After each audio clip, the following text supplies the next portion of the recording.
Usong-uso na talaga ang mga adventure parks ngayon. Ang saya kasi. Pero sa ibang turista, ang saya, napapalitan ng kaba. Katulad na lamang nitong isang vlogger na sinubukan ng giant swing sa Danao Adventure Park sa Bohol.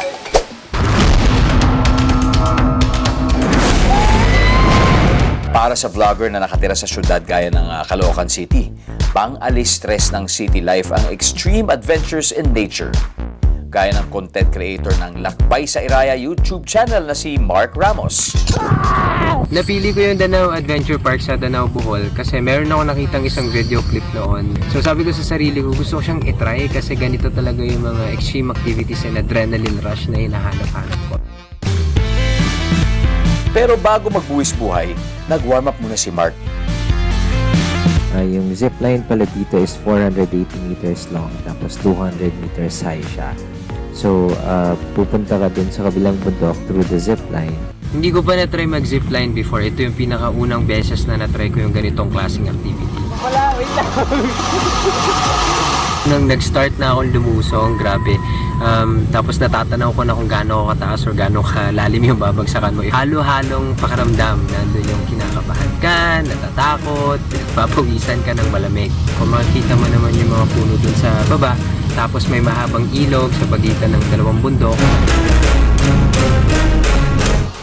Front act lang yan.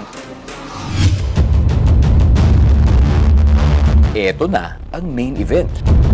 Tinry ko na yung The Plunge. Isa to sa mga pinakasikat na tourist attraction dito sa Danao Adventure Park. This is not for the faint-hearted people.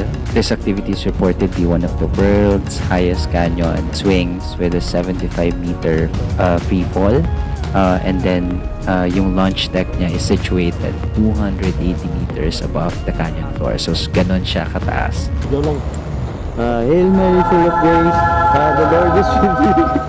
Huwag ibaba yung paha pag hindi ko sinasabi ibaba. Okay. Dandahan lang, dandahan ibaba, dandahan. Kuya, wait lang. Okay,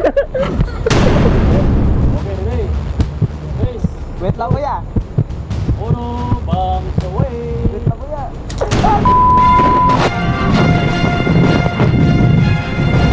Sabi ko lang lang! Kuya!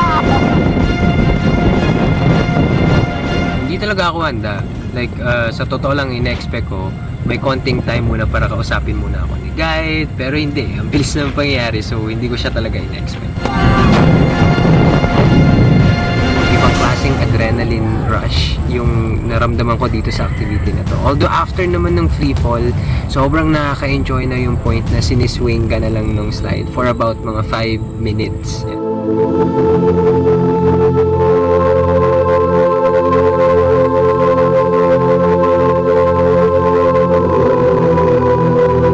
Sa sobrang enjoy ni Mark, may booking na siya ng return trip dito for 2024.